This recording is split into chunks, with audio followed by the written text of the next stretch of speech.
Artistically Married, where art and opportunity collide. We're your hosts, Jake Ackerman. And Brianne Steinberg. And today we are back from our trip. Yeah, today we're winging it. Let's go with that. Yeah. Just a couple household things I wanted to remind you guys. We're across all platforms now. We're on Spotify, YouTube, Apple Podcast, Amazon Music. We have our RSS feed now on our website, so if you guys check that out, it's not a lot going on there. We also have a Patreon, so just a reminder that you can catch up on any platform. I know sometimes I'll meet people and they'll say, I only listen to YouTube or whatever, so definitely if you can like and subscribe, that is the best currency that you can give us at this time. I also just wanted to just do a big thank you and shout out to all our listeners. During our 3 weeks, we're going to be talking about our 3 weeks away that we had. And I think this is going to kind of be like similar to our Christmas episode where we do an annual like camping episode, because it always, we really do after our recital, after we get through the recital for the studio, we need the time to decompress. Like it's just so much going on and so much to put on a production like that we really do need the 3 weeks afterwards to connect with our family. So I think this is going to be an annual thing, but during our 3 week traveling, we tripled our listeners. So yeah, Artistically Married, I just want to thank you guys. You guys are doing an awesome job, because whatever you're doing, it's working. We're circulating, we're growing, and that's really exciting for us and the community that we're building. For sure. Yeah. Okay, so we are, like I said, we're just getting off of a 3 week holiday. Hopefully you guys enjoyed. We had 3 artists in a row the last 3 episodes. Hopefully you guys have checked that out. If you haven't, I encourage you to do so. They were all 3 of them were amazing. We got some live performances from them while we were away. Those are the episodes that aired, so that was really awesome. And yeah, we've been away. We left on the 15th of June, and yeah, we just got back a couple days ago, and it's been a whirlwind. Sure. Yeah. Yeah. So do you want to talk to us about our first place we stayed? Jake's really good at the geographical stuff, so maybe he can give us better landmarks too. I guess so. We went to Sandbanks Provincial Park, and it's just before Kingston, Ontario. They call it like something county. West County? No. Prince Edward County. Prince Edward County. Yeah. Yeah. Yeah, Picton is the closest town. Mm-hmm. And yeah, it is very cool. It's on the north side of Lake Ontario, and it's a very large point that sticks down into the lake, I think the biggest one, and these humongous sand dunes have formed, which have kind of closed off these 2 lakes inland on the point, which they call East Lake and West Lake, but I'm sure at one point those would have been part of Lake Ontario, and then maybe as water levels went down or winds caused this giant dune formation that the lakes ended up being their own thing. Yeah, I think it's because of the I was reading while we were there, but it is wind formations. Yeah. And we got some really cool like things happening, like windstorms, I think, that would have ended up being like what brought the dunes together, right? Like what caused these huge dunes. So yeah, the in terms of like, just to give you an idea of how much, it's 15.5 square kilometers of sand space. And when you imagine sandscape, that's like the if park? Yeah.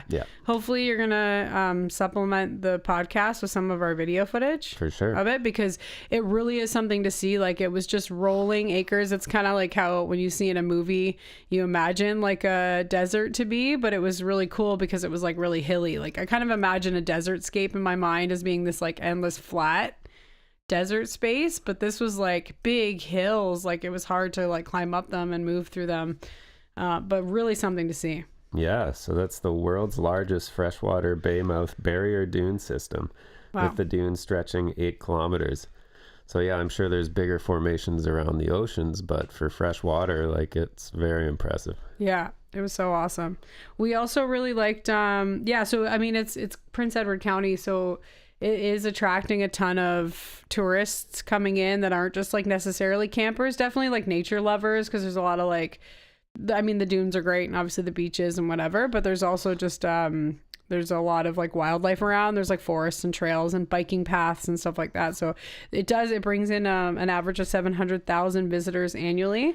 And I think the really cool thing that we didn't even know about really was the infrastructure around it, like the city centers around it. Mm-hmm. It's known for, it's similar to Niagara. It's known for its beer and wine Yeah. places. So yeah, we were thrilled. I mean, we weren't planning on it, but yeah, there was like, how many did they say? 90 90. 9 breweries? Might have been, I thought it was 11 or 13 or something It like might be that. in here somewhere. We might get to it, but yeah. Okay. Yeah. So do you want to do a shout out to the 2 breweries that we visited? Sure, yeah. We went to All My Friends Brewery, which we had heard about through Counterpart in Niagara Falls. And then we went to Dune Hopper as well. And I think actually both of them ended up doing the Flow Fest beer festival in Niagara Falls. Oh, that happened on July. That happened while we were gone, We happened when we were unfortunately, gone. Yeah. I think we actually went to Dune Hopper and we mentioned something. I was like, we're from Niagara. And they're like, we'll see you in a week. We're like, we're still traveling to Montreal. Yeah. So that was really cool. So yeah, that was both of the breweries we went there. And I also really liked this when we talked to, if you guys haven't checked out the episode we did with Greg Ganesh, he's the owner, founder of Counterpart Brewing. He was just talking about just the setup. I don't know how else to explain it except for it's typical when you go out west to see breweries where it's just... do you want to take it over? No, it's okay. Yeah, because he the was manufacturing. He spearheaded bringing craft brewing to Niagara. Right. And so he said typically the breweries that we had in Niagara already, it had a story behind the building. So somebody had converted an old barn, or maybe they bought an old church, and this building had the story, and that is kind of what attracted people to the brewery. But Greg was just in it for like the brewing itself, right? In it to win it. So that's not what I was going to talk about though. Oh, but when he was in Vancouver, the buildings were in industrial areas. So when he came to Niagara Falls, he just rented an industrial space, and it makes sense. You got your garage doors and high ceilings. Exactly. You can get all your tanks in there. Yeah, to manufacture beer. Parking lots for forklifts and all the things that you need for actual manufacturing stuff. Mm-hmm. So the breweries that we went to there, some of them had kind of done that just back of an industrial building style. And then because it's an industrial building, you might not necessarily have a restaurant in there or something like that. That's what I was getting at. Yeah. Typically because you're doing manufacturing, it's like a weird concept for I mean, not weird. It's a new concept for people to want to be like sitting amongst the kegs, right? And that brings a whole bunch of other issues in terms of cleanliness and sterilization. Like you're building a product that people are consuming, so to add in a kitchen with all the other elements tends to be like a nightmare in terms of like manufacturing and keeping like all your like FDA approval type of things. So Greg kind of brought this up, and we really saw that when we went into Prince Edward County, the places that we did visit, they were doing the winery, the brewery, and then they would do a food truck. And the food truck, I mean, I love the idea because the food truck really can be like, it's only a couple items. They're usually done fantastically. It's simple food. It still tends to be like an artisan type of thing because it's usually like the chef is in that food truck. It's like a low service in terms of your building and your overhead. But yeah, it was great. Both of the places we visited did the food truck, and it was like, well done. Yeah. We got even All My Friends was like a step above because they had like the little the notifications, right? They would give you like they would give you the clicker. Yeah, so you could order your food at the Smokehouse Barbecue or whatever. Was it Mike's? I forget. We should have wrote down the name of that food truck. It was so good. Yeah, super good. If I get it, I'll add it in my our friends, notes. It's right beside it. But you could go to the Smokehouse place. You could order your food. You get your little buzzer thing that they got a lot of places now, but then you go over to the brewery, which is right beside it.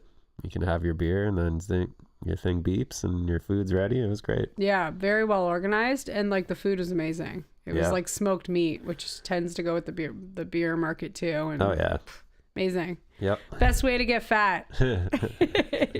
I enjoyed every pound I added onto my body in beer and smoked meat. So yeah, and then so we talked about kind of the I was gonna say with the park, it's amazing when you have dunes because it's natural sand. So sometimes a lakeshore will have to truck in sand just to make a beach area. They got to do a lot of work to remove like the weeds and things that grow there because you're trying just to put a beach on a lakefront where a lot of lakes don't really have natural sands.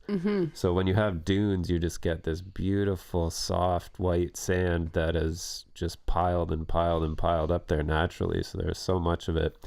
It was like on par with Mexico. It was a really cool experience. We went out the one night, and our first day was not windy for whatever reason, and then the rest of the time we were there was just this like constant wind. But it's on a Great Lake, so it's like being on the side of the ocean.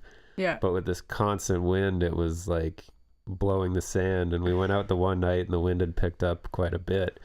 And it just felt like being in another world. It was I felt like I was in a Star Wars movie. Like I was so happy. There's this desert landscape and the sand's blowing around you and you're up on these huge sand dunes walking up and down. That's another thing that was really cool with that park, is sometimes when you go to somewhere that has dunes, they're just doing conservation and like you can see them, but the dunes are roped off and maybe got a path that you got to walk over.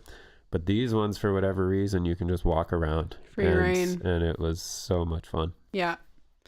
And you're right. Yeah. Like I would say the sand was like on par with Mexico. So if you're looking for like a, tropical vacation type of beach, it was amazing. And I think it was like pretty shallow for far distance out too. Like the dunes went like far out into the water.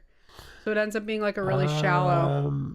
I think on the Ontario part, but actually the East Lake, it has like a sudden drop off. Oh, maybe I was thinking of that big, huge one. I think the dunes come up and they go down into the water and then they just keep going down. Wow. It would make sense that it's like a hill like that. Yeah. Anyways, that was great. And then, check out Picton if you're ever in that area too. The Picton little shops and stuff. It gives you that kind of like small town feel. Oh yeah, I think I had my number one butter tart, which is hard to beat. Once I find the names of all these businesses, we just got home yesterday. I'll add it in the show notes. Yeah, we definitely should. It's hard to shout out and then not give them the props for that. Yeah, exactly. Yeah. So I'll put all the names of all the places that we visited in the show notes. If you guys are interested in doing the same trip, you can. Yeah, but I always got to try the homemade butter tarts if we're out traveling, especially Canada. We're the home of it. Yep. And I think I found a 10 out of 10. It beat my previous. Do you think it was because it was like cylinder, like flat bottom? Yeah, it was a very cool thing. Instead of the edges on the side. Do we have a picture of it? You can add a picture of it. I don't think I took a picture of them. I don't know. Should have. I might have taken a picture of like all of us with them. Anyways, they were great. Okay, so then we left Picton, Sandbanks Provincial Park, and we headed to Voyager. I just wanted to shout out Kyle Gerard, met us on the side of the road, recommended an awesome food truck. We met up with him, same thing, just, food truck life. It was great.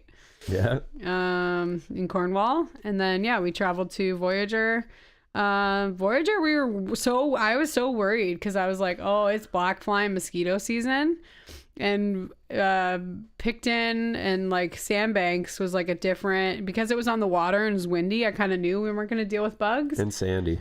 Yeah, you don't get it as much without the forest, right? But Voyager is like a forest, like it's a thick forest.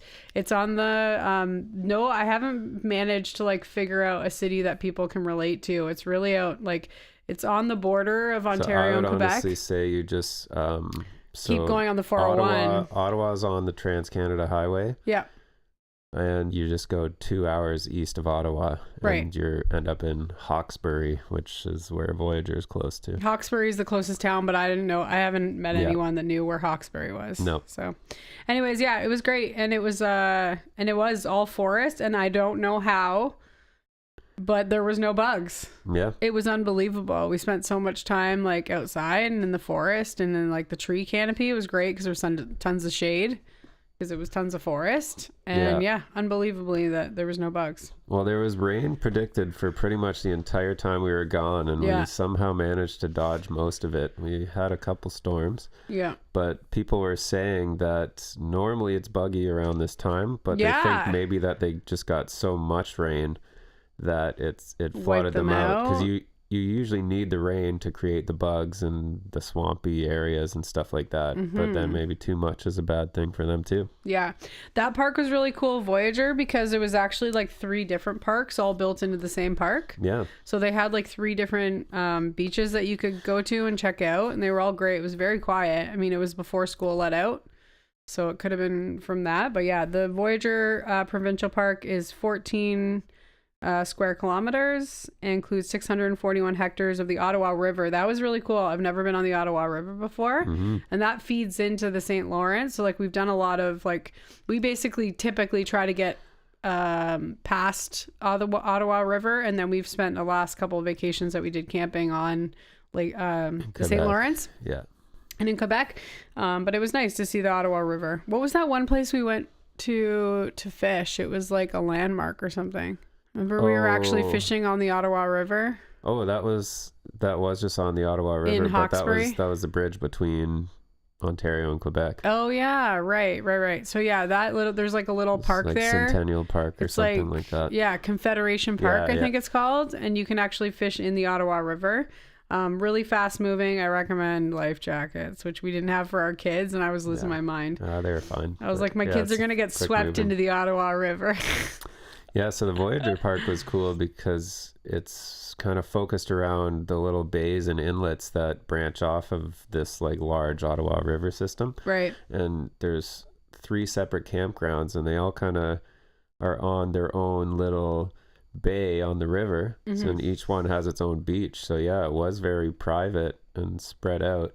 Yeah, we spent a lot of time at the beach on both of those places, but there is like 2 giant hiking trails within the park. I think we did do the one hiking trail, remember? We did one little one. Yeah, the 2-kilometer one. Yeah. And then it was just like a straight run of like tall grass at the end where we all got soakers. Like it was like, this is beautiful. That probably normally would have been dry, and that was because of all the rain. Yeah. Maybe. I don't know if they got rain there. Oh yeah, that's right. They say, because we had that crazy storm. Yes. Oh my gosh, that was insane. We've only had a couple like wild storms while we were in our camper. And we're like, oh, maybe this is dangerous. But that was it. That the thunder and lightning that night must have been so close to us. It was first night we were in Voyageur. That was Voyageur, right? It was wild. Yeah, it was so crazy. Yeah, there was one that must have struck like right beside our camper. Yeah. It was just as soon as you saw the flash light. And like it was like somebody just detonated a firework right beside you. Like it was just it was wild. Kaboom. Yeah. Or a bomb, I guess. So yeah, it's about 18 kilometers east of Hawkesbury. So if you're looking it up on a map, look up Hawkesbury, and it's just south of there. And yeah, that was cool too. We never did it. I kept wanting to, but there is like great, like all provincial parks, canoeing and kayaking opportunities where you can just like rent a canoe or kayak and kind of shoot around all the little like bays that are in there, because there's 3 beaches and 3 bays. That's pretty standard with provincial parks. Yeah. Really nice sunsets there. And I also thought it was cool because we really did start to feel the French there. Yep. It really started to become more French because it's between Ottawa and Kingston. There's a lot of like French even when you get past communities. Kingston, it starts getting French. Yeah, a lot of French communities in there, and obviously the more north you get to, but obviously the closer to Quebec you're gonna predominantly see French. So it was great. We got to practice our French a little bit. Yep. Anything else about Voyageur? Yeah, we did a little bit of fishing with the kids. Oh, yeah. Phoenix I guess he's old enough now to hold a rod and figure out how it works. So he was casting a little bit. Mm-hmm.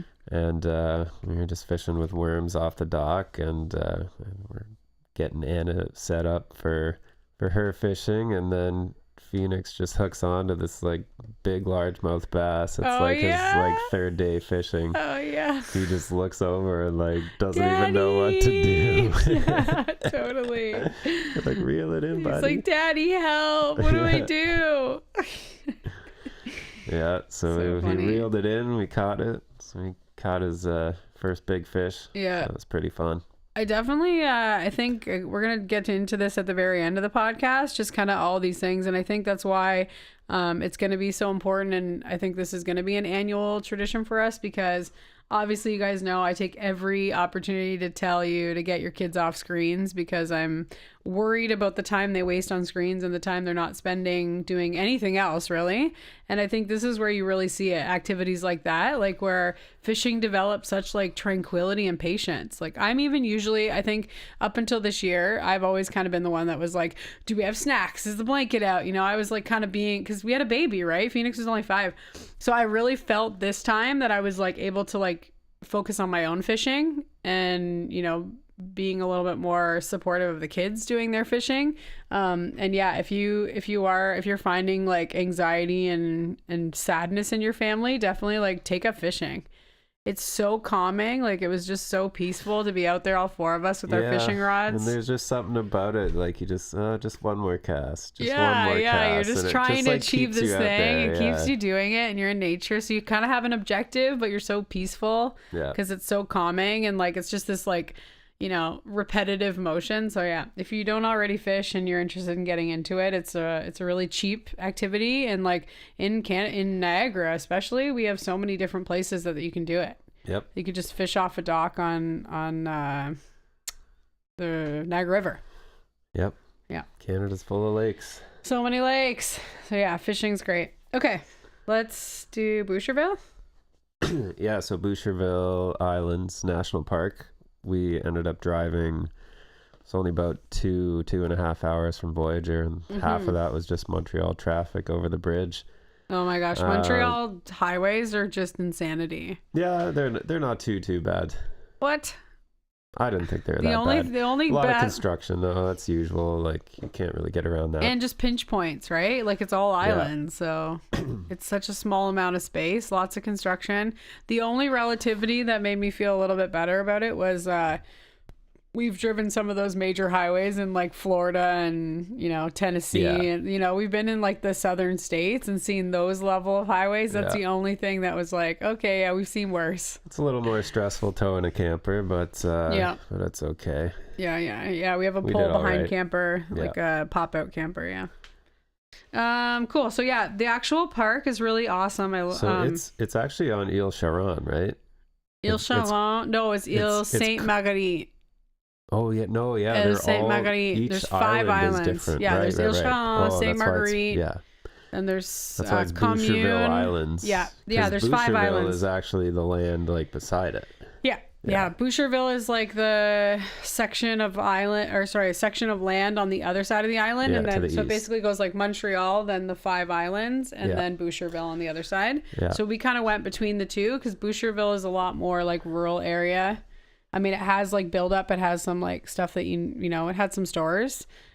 Way easier to get into than trying to get into Montreal. Oh, definitely. Boucherville is a great place just to pick up your groceries and do regular kind of stuff instead of having to go to the craziness of Montreal. Yeah.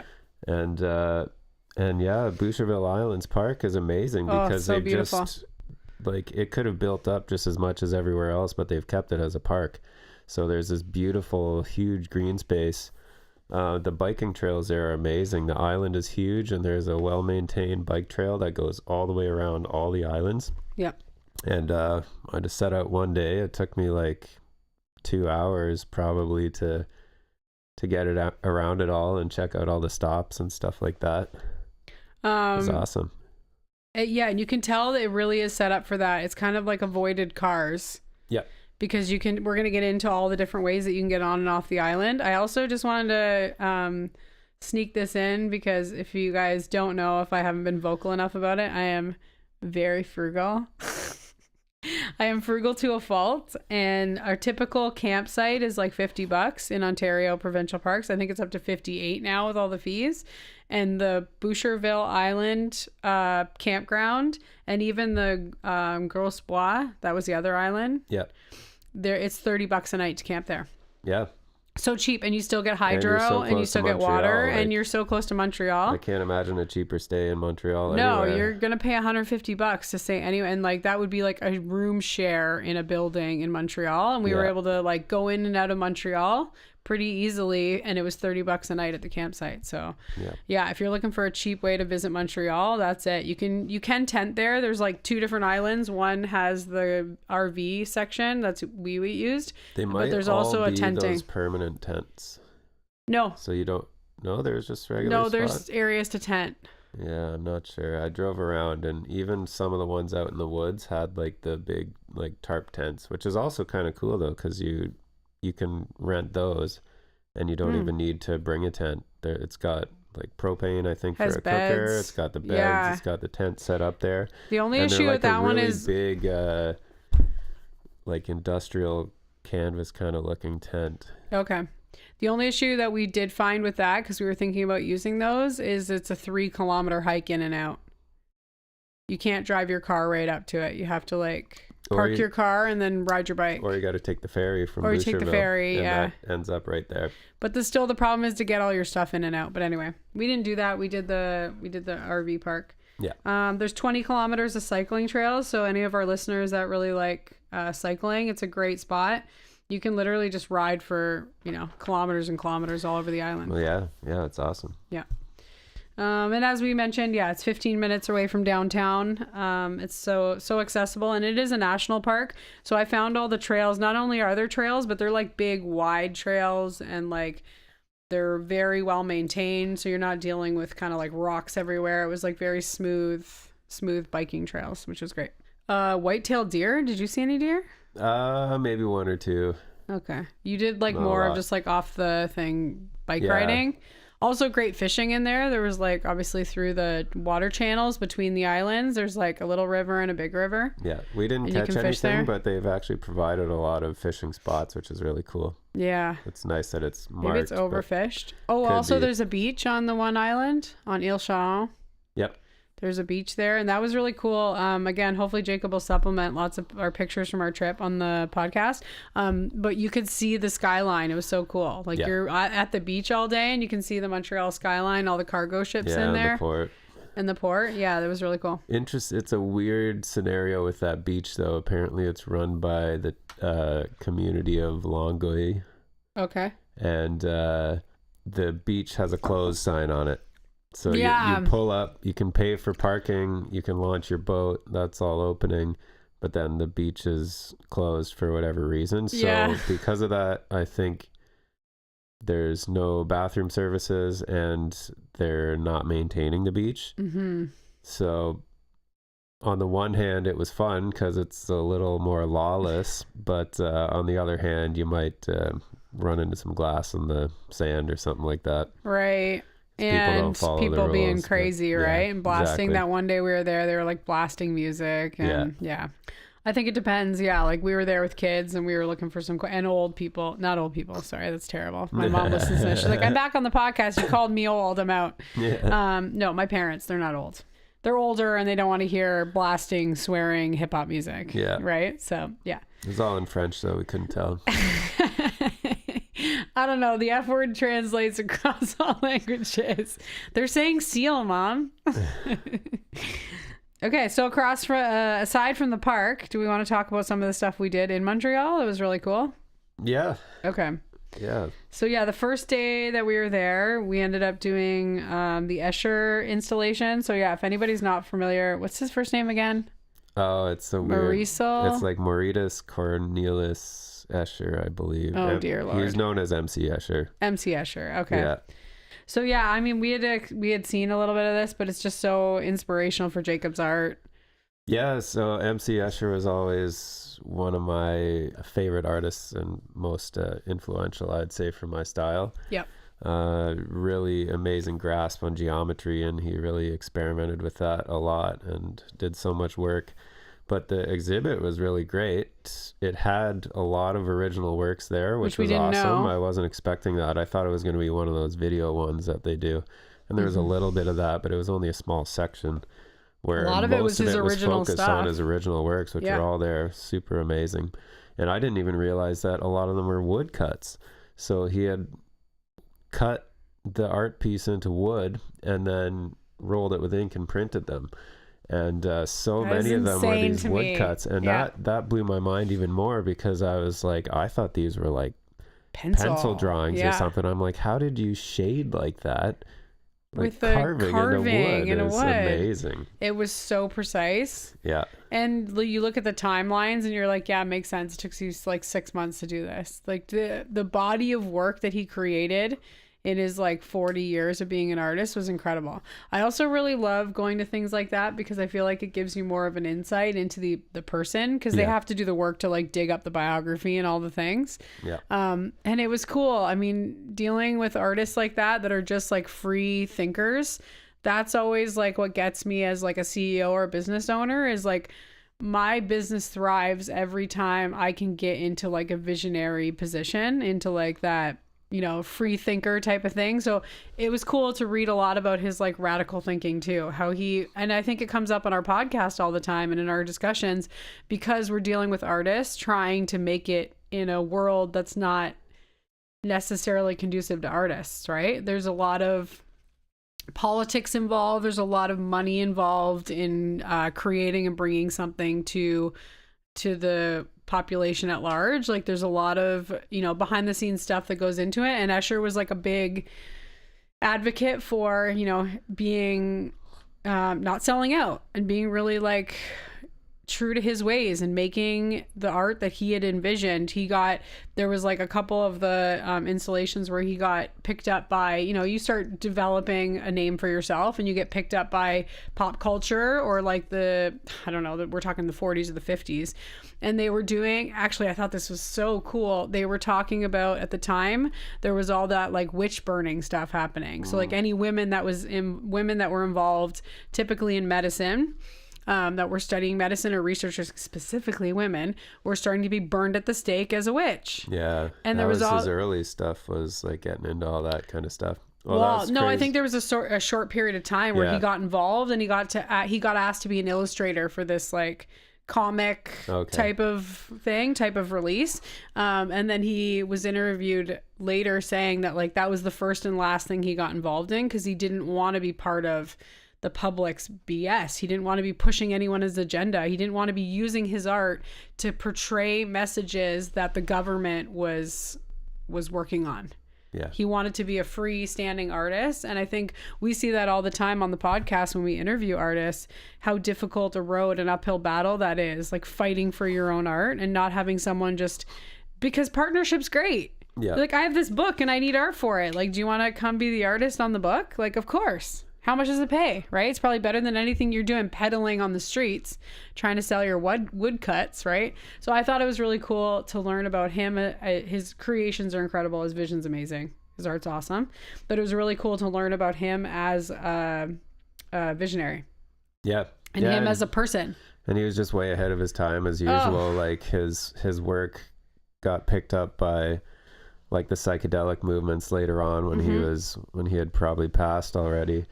And so Pink Floyd and people had used his work for cover art and stuff like that. Yep. But when he was creating it, like there just wasn't that, that style didn't really exist. And there is like a really big difference between seeing a picture of like, hey, look at this cat I painted, and look at this psychedelic art. Right? Like we've learned about it because you're so passionate about it and kind of what it does to the brain in terms of meditation points and relaxation and inspiration and motivation. Like we've learned all those things, but to the common naked eye that's looking at a piece of art being like, whoa, what is happening here? Right? Like, where's the cat? Yeah. So yeah, I think it's hard for people to understand art like that until they're really digging into it. And the whole, I will say though, that like the psychedelic realm and movement seems to be coming back. It's just, it's fought so hard by the mainstream. Yeah. That's too busy giving us, funny cat videos. And yeah, the exhibit itself was cool. It had a few interactive things stuck in between. Yep. And they had one of those optical illusion rooms. I'd always wanted to do one where there's oddly shaped checkers on the wall. Then you put somebody on the left and somebody on the right, but when you take a picture of it, it looks like the person on the right's really tiny and the person on the left's really big. Oh, yeah, that was a fun thing to do. Yeah. Yeah, again, hopefully we can add some of these visuals to the podcast now that we're doing video. Yep. But yeah, all the installations were really cool. The picture with the globe, it's like... Oh, yeah. He was like obsessed with like the reflection on a sphere. Yeah, and the so you could put your face mirror into it. sphere. Yeah, it was really cool. Just optical illusions in general are like really awesome, and they really did a good job of kind of staging all those things. Oh, they had the big huge balls in the one room. Yeah. In the video, it was like all four screens on either side. So yeah, it was really cool. Then it shot us out, which like we knew this was happening, but like it's like called the Quarter Spectacular. It's in Montreal, and they've basically just like created this like festival grounds in the middle of old downtown. And they have like festivals almost every weekend in Montreal. So it's a free festival. I mean, there's like kiosks all around that you can like get food and drinks at. Yeah, when we were there, it was Montreal Jazz Fest, and I was tons picturing of artists played there. I was picturing much different. It wasn't anyone we knew, but I was picturing the genre to be way more like, you know, traditional jazz music. I figured there was going to be like a sax player and a smooth singer, you know, smooth jazz singer. I'm sure there was some of that if you went around, but everything we saw was rock, wouldn't have been pop. Yeah, I would have considered jazz. Yeah. And I think maybe people now are like realizing that like jazz is the roots of everything, but they can, you know, you got to give people what they want and get people out. Yeah. Well, I didn't realize it, but that Engine de Poitrine band, they played on one of the nights. Yeah. And Diana Krall too. Apparently there's 200,000 people there to see them. And they're this really, really weird like art band where they wear crazy costumes and they play kind of like microtonal, like complicated time signature music. And it's just two of them, guitarist and drummer. Does it sound good? Yeah, it's cool. I haven't listened to it. I know there was lots of discussions. Everyone was wearing the t-shirts when we were at Jazz Festival. Exactly. So yeah, you saw it everywhere. So that's kind of exploding, and that was really cool to see. Are they from Montreal? They're from Quebec somewhere, not Montreal. Cool. Yeah, so that was really great too. The festival was I think it was like a week and a half long, because we went back on the following weekend and it was still going. Yeah. It must have been like a week and a bit long. Yeah. That's a long time for like a city to put on a festival like that. Yeah. Might have just been a full week. We were only there a full week. Oh yeah, we were only there a week, right? Yeah. Okay. Anyways, it was cool. And like that location is really awesome too. Oh yeah. We checked out the Chum Hospital. You know what? We should share this with you guys so that you have appreciation for how much work it is to produce a podcast and get it up. Like we were operating at, you know, a 3 week ahead. We had done the work to have the guests and have those 3 musical artists that you guys got to see while we were away. Yeah. But we were just trying to produce it, just trying to upload it. It was a gong show because we didn't have internet, we didn't have power. We had doubled up our episodes for a few weeks beforehand, so that was a lot of extra on the table. Right. And then I was like, well, I can transfer everything to my laptop, work on it on our trip, I'll just be able to produce, or I'll be able to edit the episodes and get them there, and then put them out. Should be no problem, right? If we need Wi-Fi, we can just go to Tim Hortons or something and sit there. But now that everything's video, it added a lot of extra issues. So my laptop isn't as good of a computer, so I had these gigantic files that it was putting out, and the laptop would crash anytime it tried to render the file. So I'm like, I can't even create these. So now I went down this rabbit hole of like, how do I making these giant files that didn't take as much processing, and then using another program to compress them and stuff like that. And then we're like, okay, the episode's finished, it's ready to go. And then everywhere we went had terrible service, which is a great thing when you're camping, but we needed not when it you in need that to time. produce So a now podcast. we're like, okay, so now we got to go somewhere. We tried going to a Tim Hortons and using their free Wi-Fi, but the public Wi-Fi is super slow, and they didn't have any plugs in the restaurant, so your laptop's gonna die. And now we're dealing with like these 6 to 8 gigabyte files, and they take like 2 hours to upload. Yeah. So we ended up just driving around Boucherville looking for like good service so we can hotspot our phone to our laptop, which is plugged into the truck like through the inverter to power the thing as it's doing this. Yeah, it ended up being a bit of a gong show. Yeah. There was a 3-hour period where you nailed it. We were driving around trying to find good hotspot in Boucherville so we could upload the podcast, and it still took hours and hours and hours. Yeah. Oh man. Then we had 2 to do. Hope you guys appreciate this. Hope you appreciate seeing our dumb faces. Okay, back to Montreal. Yep. Okay, so we were there a week, and we only did 3 days in Montreal. I kind of organized the trip so that we would have most of the time camping and Actually then just camping in the park. camping in the Boucherville Park, because last time we didn't get to do that. So the second thing that we went into for was the Aura experience in Notre Dame Basilica. If you do go to Montreal, that is like the number one. The Escher is like a circulating thing, so you might not get to see it. But if you ever go to Montreal, this is like the number one absolute thing you have to do. Notre Dame Basilica is the most beautiful church I have ever seen in my whole entire life. The amount of art that is in the woodworking, the amount of art that is in the painting, the amount of art that's in the flooring and the pews and the arches, every single thing about that church was incredible.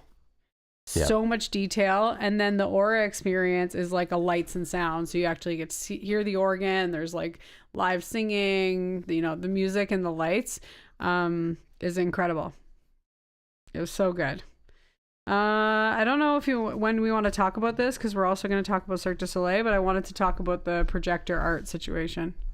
Yeah, we can do that after. We can finish with Montreal, and then we can get into that, because that stuff's really cool too. Okay. Unless you got something past that. Oh, okay, I see what you're doing. Yeah. I told you we were winging it today, guys. Give us a break. We're fresh back. So the Aura experience is really cool. It was $30 a person, and you need to book your tickets in advance, because it was sold out both times we went. There's like a couple different offerings a day, and you get your tickets online. There's a app. If you do Montreal, go to Fever.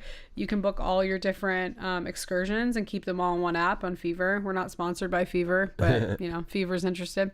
So you can book your tickets there, and then you just line up like 30 minutes before. I do recommend going 30 minutes before, because it's all open seating, and you have to get a good seat in the pews. So the church is like a typical church, has the center and then the two sides, and then you can end up getting stuck into those side sections and not have a good a view. Yeah.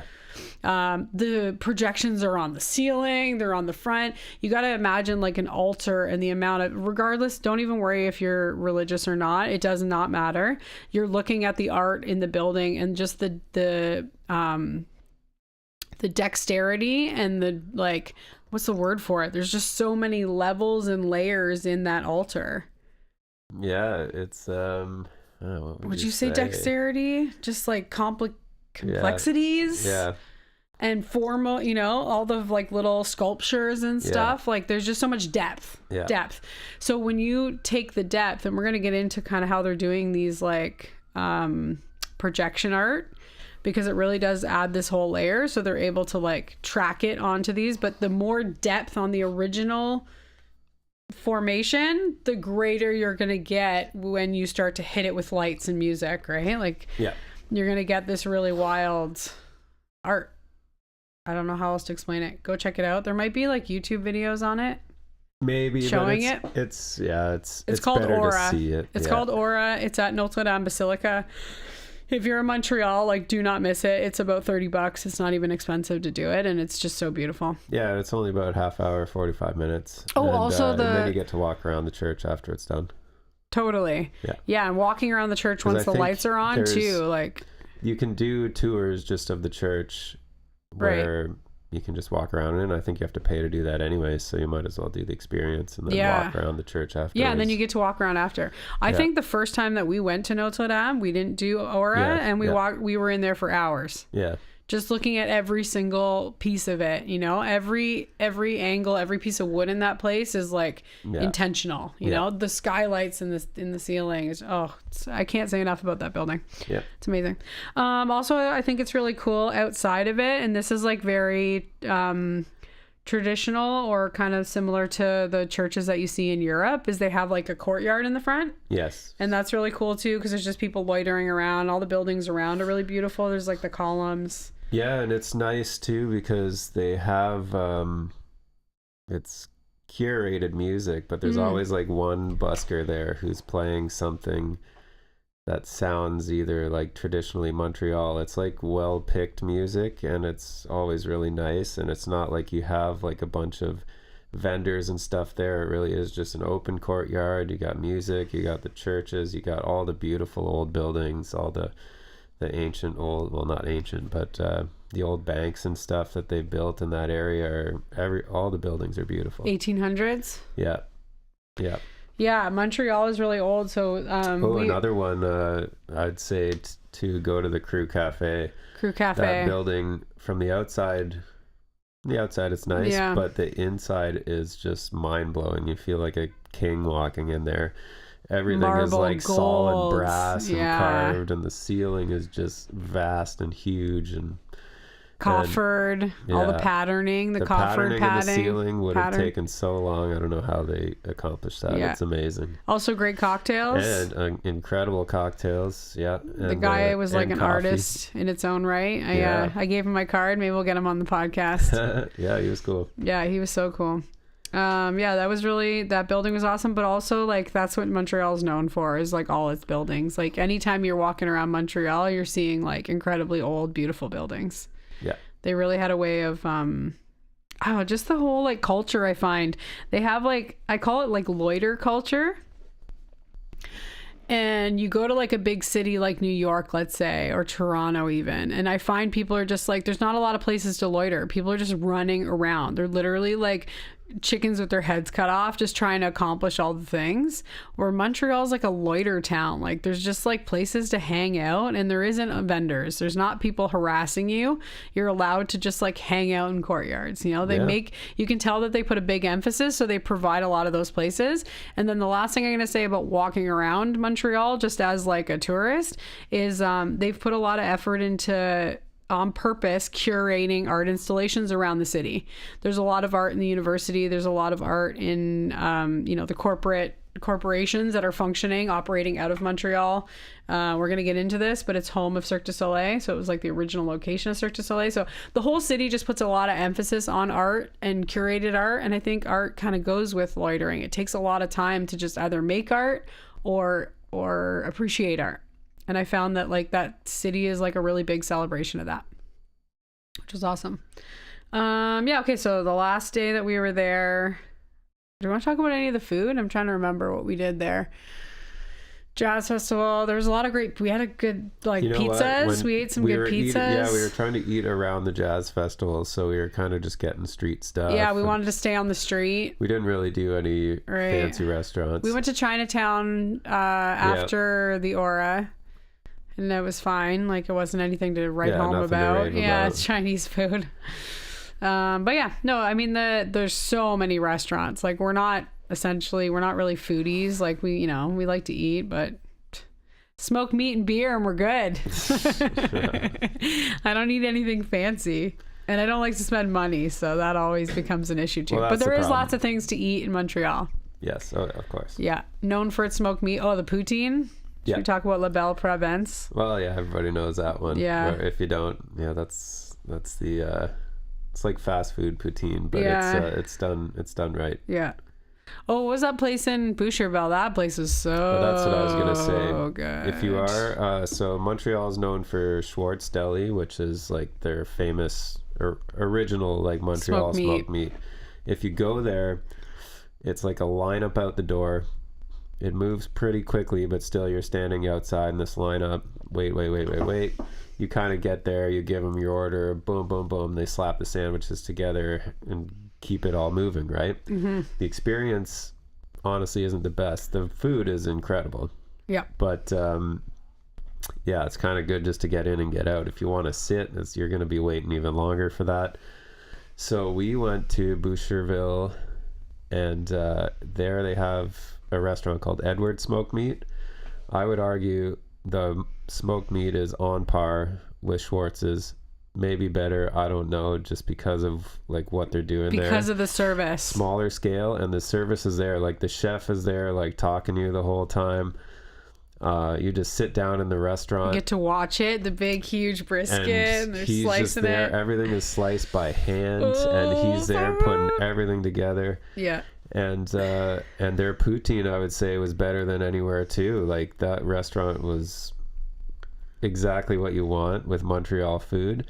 And it's outside of the city. You got to drive to Boucherville, but Boucherville is nice too. You can spend some time on the water. There's little ice cream shops, and then their restaurant there was like top notch.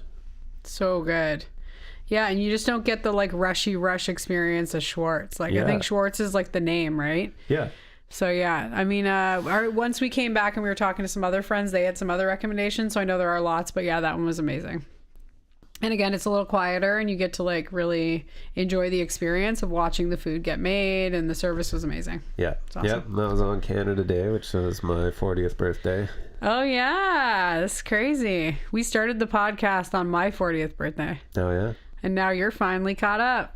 Old man. Yeah, you had such a good 40th birthday party. I was so jealous. I always dream about going on vacation on my birthday, but it's just not a good time. It's November, and usually that's like head down grind time. Also, we did Cirque du Soleil on your birthday. Yep. So yeah, as I mentioned, Cirque du Soleil is originally from Montreal. They started in Montreal, and it's really cool because I've seen Cirque du Soleil in Toronto, and the Montreal Big Top is so much smaller and more intimate. So we were in literally the very last row because that's all we could afford, and it was still such a great seat. Like I felt like I could see everything. Yeah. Yeah.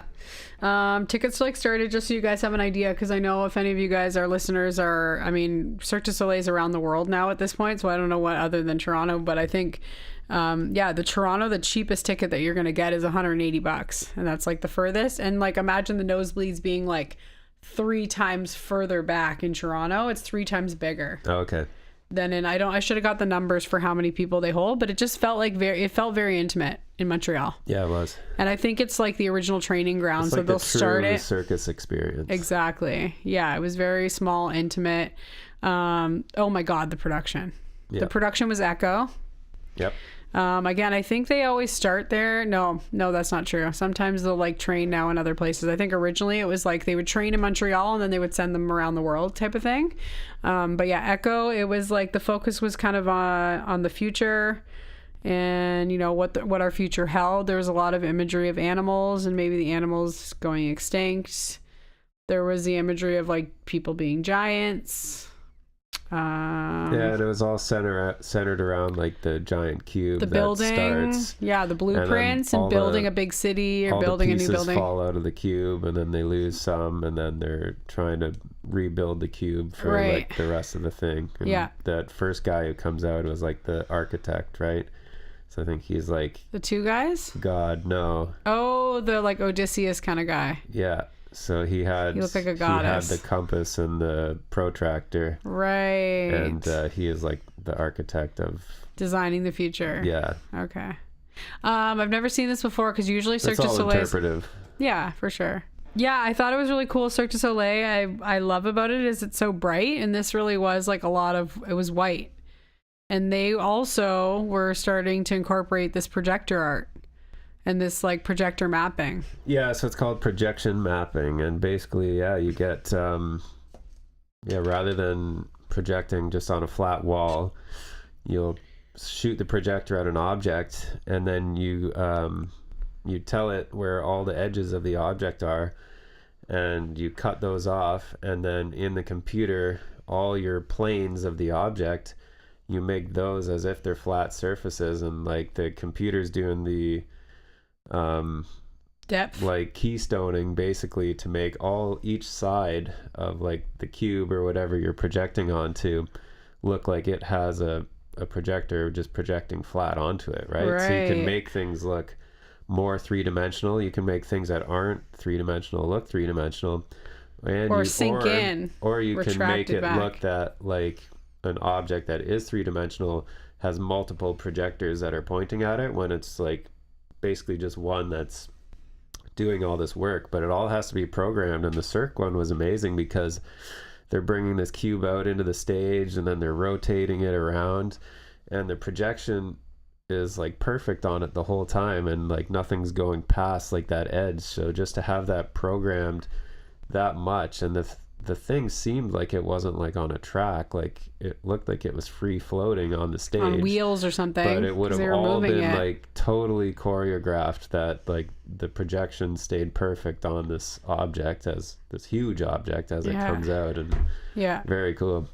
And like Jacob mentioned, like the pieces all like pull out and stuff, so like to be able to add that layer projection and detail and dimension to something that like is just a line, right? Because you can see the lines where the blocks would pull out, but instead of it just being a line, it looked like the pieces were moving in and out just from projection. The characters weren't touching it, but it looked like it was like moving in and out. And some some were actually were being pushed out by the actors, right? Or the artists. Oh God, it was just so well done. And yeah, like I said, the going, taking, even all the costumes were white. Everything was white, right? Like the cube is gray, but everything else was white. So so even the aura experience, that uses a lot of projection mapping as well. So they've basically outlined all the objects on the altar of the church, and you can clearly define like the edges, and then they can run whatever lights and colors that they want up and down them, and it was really cool. I also think when you see a show like that, it's happened. I mean, we're 40 now, so we've gone to see lots of like music shows or screens, and I think it just like levels up the entertainment, like you're watching a show and you're like, oh God, the capabilities of this. Like even for us, I mean, something that we would have otherwise had to like build a huge, castle, let's say, or something. We can just like hit it with a net. We can take an outline of a castle and do this projection mapping and have it be such a more dynamic performance and stage show, right? So I think it gives such like obviously our developers and our computer programmers are going to again get hit with all this new technology and have to relearn it, but like once the manpower's behind it and then AI gets involved and they're so much more particular, like the robots are very like precise in terms of things like that. So yeah, I just as somebody who puts on shows, I was just like in awe, so excited about the capacity. And then the other layer I wanted to talk about was now you also add another layer with the audio. And like being able to sync up the timing between, like you were talking about the prop moving timing, but I was thinking about the music, pairing it with the projection so that like the light flashes and you get this big like clash, or something like the actors are doing something on stage and you get it just gives you this rush of emotion when you add audio. Cirque, the music's all live too. Yeah. Oh my God. Yeah. Trying to choreograph it with live music as well. Yeah. I never even thought of that. The players on the stage are orchestral. So yeah, it was insane. Oh, just so impressive. Again, if you ever go to Montreal, you can actually do it in Toronto, anywhere you are in the world, wherever you guys are listening, you can find Cirque du Soleil performances. So definitely do it. And I'm sure you're going to see more of this type of technology being added to the performances, I bet. Oh yeah. So just they're adding it to like amusement parks. It just gives you like way more of that like thrill factor, right? Which is so cool.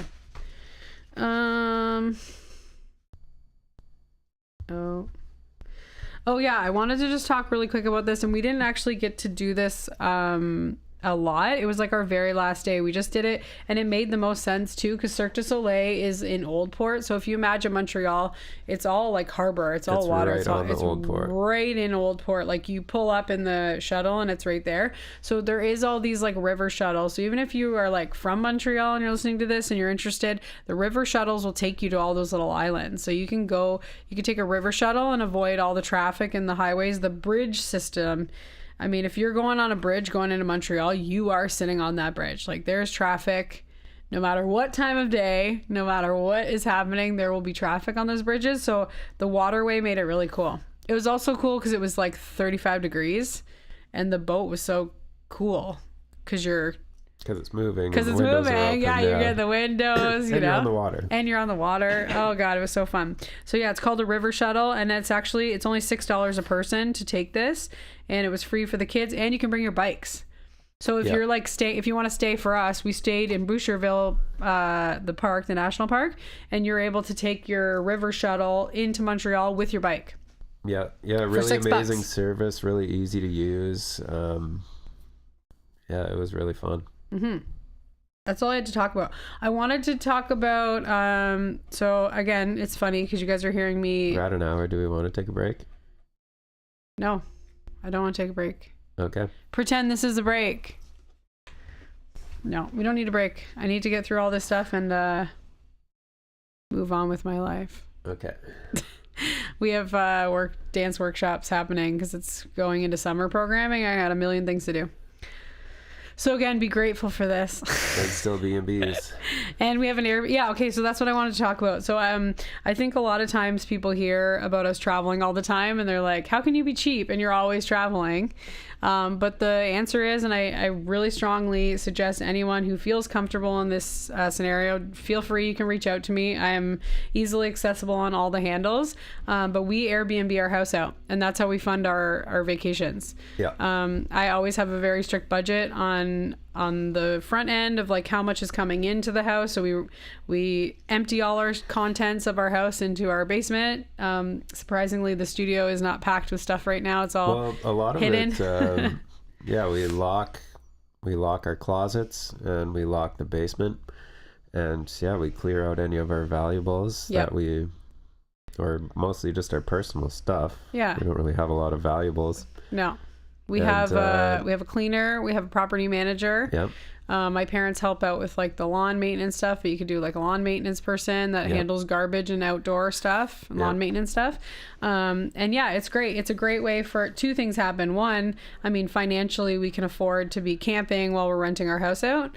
As long as we keep our traveling costs low, we end up making money on the business. And then the other thing is, it's hard to motivate yourself to leave your house. It's hard to motivate people to go outside. I learned on a podcast this week. Kids are spending 4 to 7 hours a week on screens. So as soon as you push yourself out of your house because you don't, we always joke that we're homeless during this time. A week or a day? Pardon? What did I say, per week? No, per day. Yeah. 4 to 7 hours per day was the statistic they used. Yeah.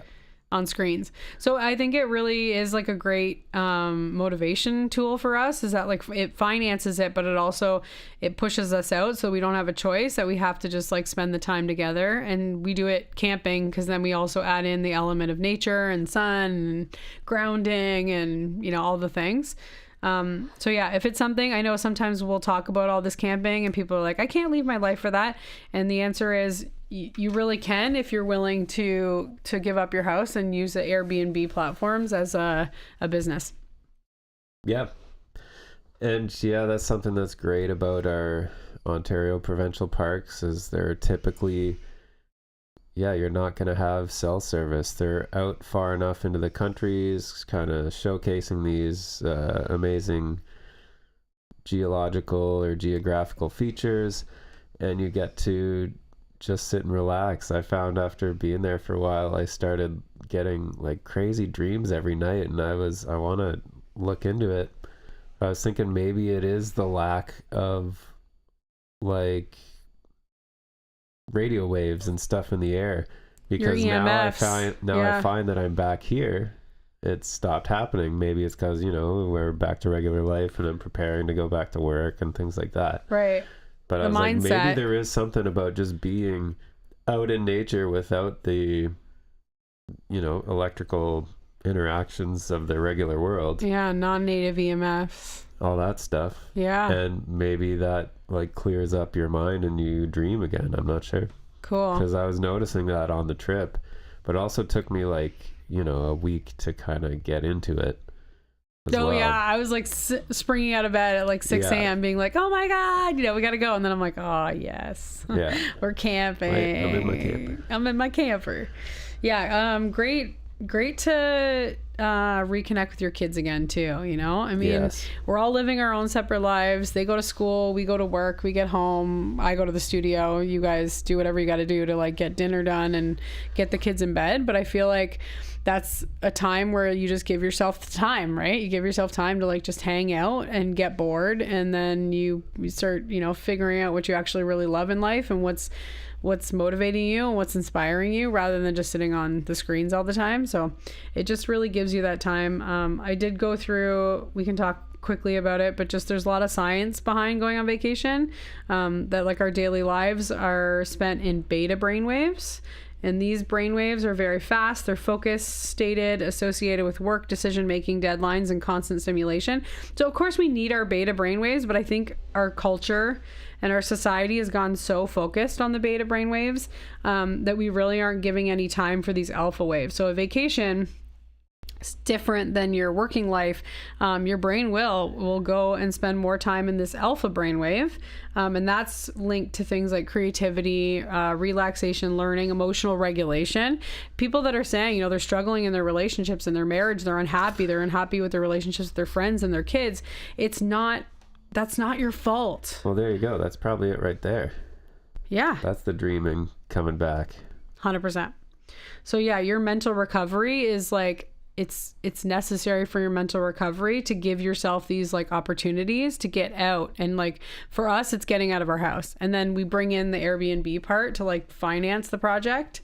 And then we really can just like leave and know that like our finances are taken care of because the money's coming in to pay the mortgage, and we get to go and spend these times where we're focusing on our alpha brainwaves. And I see it in our kids too. I see the kids just like getting so much more creative and visionary. Yeah, it's funny too. So some people can't do it. Like you talk to people and you're like, someone else like probably had sex in your bed. Yeah, someone's sleeping in your bed, wiping their boogers under your kitchen table. I'm like, who cares? Yeah. Yeah, those things have never really bothered me. You're right. You have to be a certain personality, but like if you have the experience of like going on vacation and knowing that like when you go on vacation and you're pissing so much money away, it's horrifying. You're not working, so you're not making money, and you're overspending because you're going out and doing excursions and eating out and all the things. So that was like a really big stressor to me. I wanted to travel, I wanted to do things, but I couldn't allow myself to go away without knowing that we were going to pay our mortgage. Well, yeah, if I was short on my mortgage, I'm not going to go on vacation. Wasn't financially possible. Right. So I think that's really given us kind of the freedom to do it. But now that we do it, we realize the benefit, and then it doesn't matter. Somebody could, I mean, knock on wood, but like, you know, something could happen to your house. You could always be fixed, you know. I will also say, like I said, don't hesitate to reach out to anybody who's listening to this and interested and they want to do it. Airbnb is an incredible resource for insurance. Yes. Yeah. They are so supportive with their clients. We've had insurance claims. We've had a broken window. We had a stolen laptop. We had... Well, I was just going to say that we've been doing burn holes in the couch. We've been doing it for over 10 years. Mm-hmm. And those 3 things were the only 3 bad things that have ever happened. And they bought me a new window, a new laptop, and a new couch. Yeah. Yeah. So yeah, if you are worried about like bad things happening while you're doing it, the Airbnb as a platform is amazing. They're so great. Like they pay you out immediately if anything goes wrong, which is great. I also just wanted to talk about the nervous system shift. So we go from this sympathetic, and anybody who is dealing with, this is like one of the biggest things, but anyone dealing with like weight gain and not being able to lose weight, a lot of times the problem is that your body is sitting in this fight or flight. So it's holding on to your body fat because it thinks that like someone's going to attack you, or you're going to go into this state of starvation. You're going to go into like a scarcity time period. So you need to get your body out of this. And it's wild. I would have training clients. I'd have personal training clients, and they were like, their eating was amazing. I was looking at their journals. They were exercising. They were doing all the things. And then all of a sudden they would incorporate yoga and they would start losing weight. And I was like, this doesn't make any sense. This is like the lowest calorie exercise you can do. But what was happening was that they were getting out of the sympathetic fight or flight, and they were getting into the parasympathetic, which is rest and digest state. And we need that. When somebody is in a parasympathetic state, their heart rate decreases, their stress hormones start to lower, their brain gets a chance to recover, and also healing. So like not just weight loss, but like your whole body's ability to detox, clean out, apoptosis, kill dead cells. Like all of those processes don't happen if you're staying in this sympathetic, stressed out state. You need to get your body into a parasympathetic so that you have a chance to get into recovery and get out of that like constant decision making. So I mean, as a CEO, as a business owner, I physically have to remove myself from my business, or I will just keep making decisions. And that's preventing your business from growing too, because you're constantly the one making decisions instead of getting into a relaxation state and understanding that you want to empower the people that are working for you. They want to work. They want a purpose. They don't necessarily want to be the visionary. And so when I'm able to like get away, I'm able to like stop my brain from going into problem solving and really start to go into like visionary thinking. So I can think about how I want the business to look, how I want my team to look, how I want to like support my clients and my customers, instead of being in this like, oh my God, I'm always like putting out fires. it doesn't make you a good owner if you're stressed out all the time. Everybody else feels that, and they feel like you're just, putting out fires all the time. So yeah, the vacation was really the most important for me. I feel like just stepping away from the business and being able to invest in my clarity was the most important thing. I got great ideas. I was able to kind of focus on our goals for the studio, for our family. Good for me just to get a body break and brain as well. Yeah. Yeah. Otherwise, as a contractor, you're just physically doing so much damage, right? All the time. What's funny though is that last night I was having trouble sleeping, and I was like, I think I've just been doing this long enough that now I just don't have that, like, oh, I'm tired at the end of the day and I need to sleep. If you don't expend your energy, you're not going to be tired. And you see so many people have sleep problems in the world, and I'm like, well, I totally get it. You're not doing enough in the day. You're eating 3 meals and whatever else. Like, your body has no need to sleep, so you're not going to. Right. Yeah, exactly. So yeah, the takeaway is go on vacation. Yeah. Airbnb your house out, get a roommate, do whatever you got to do to like fix the finances, and then just even if it's something simple, again, like camping's not expensive. You can buy a tent at Canadian Tire and go camp, and it's great. I think it also gets into that realm. We always talk about this, and we're such advocates of like doing hard things. Force yourself. Do the thing that's like, it sucks, it's hard, and you feel so good after, right? You feel like you accomplished something. Yeah. And that's camping. You're like, oh God, how do I wash my dishes without a dishwasher? How do I wash my clothes in the lake? How do I wash myself without a shower? There's lots of... Yeah, you can do it that way. The parks had showers, and we pull a camper, so it's... I know, but I'm just saying, like... I know. It's still not what you're used to, which is just like, get up in the morning, chug a bunch of coffee, shower yourself in your ensuite shower. Yeah. Go in your garage, don't talk to your neighbor, go to work your butt off, come home, be miserable and tired, go to bed. Like, we've gotten ourselves into this cycle of like, it's easy. It's so convenient. It's easy, but it's not serving us. It's not helping you feel better as a person because you haven't conquered anything. When you're camping, you feel like every time you have to do something, you're conquering it. You're conquering something that was like not obvious and convenient for you. So yeah, it was great. Unplug. Try to unplug if you can. And yeah, I think the take home is also that like rest gives you the productivity that you really need. Unless you rest, then you can't be like your best self. And it doesn't necessarily have to be 4 weeks of vacation. Yeah. It can also just be at the end of the night going outside in your garden and, making sure that you spend the hours that you do have in ways that are really going to calm your body. Yeah, that was something I really enjoyed, was sleeping in till like 8 o'clock each day. That was great. 8 o'clock's not even that late. I know, but that's still sleeping in. When you're used to 6 a.m. Waking up to alarm clocks. Yep. All right, so what do we got next? Our next episode is with the mayor. Is that the next one? Yeah. Oh, man. I know. Cool. And get ready. Get ready for the mayor. So, yeah, we have the mayor, and then we have Baller. He's a DJ from Hamilton? Burlington? I think so. I think he's in Burlington or Hamilton. No, Brantford. Okay. It's even further north than that. And then what? Stay tuned. Yep. I don't have it in front of me. Yep.